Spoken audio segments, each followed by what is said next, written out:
The city of Chattanooga wants to fight something that has been known to cause brain damage in children.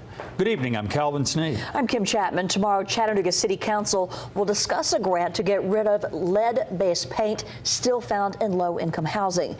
Allison Levine tells us why the paint is so dangerous and the problems it can cause. Allison. That's right. Lead can cause serious issues for infants and small children, particularly in brain development. Doctors say lead contamination is still an issue today, especially in inner cities and in Chattanooga.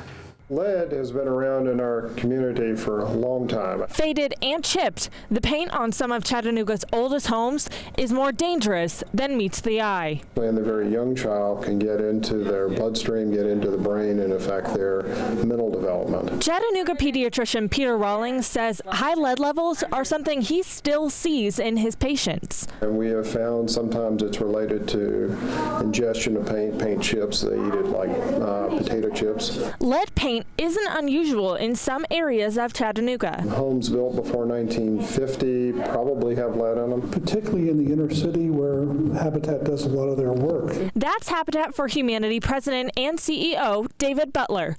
Through its neighborhood revitalization program, Habitat for Humanity treats homes with lead paint. We haven't done it a lot, but we're capable of doing it. Training specialists to remove the paint is expensive and dangerous. The more you try to strip it out, the more you're actually going to spread it. It's something you have to be really careful with. That's one reason the city of Chattanooga is thinking about applying for almost $3 million in federal grants provided by the Department of Housing and Urban Development. Remediation, when you start getting into that, becomes a bigger issue in the inner city.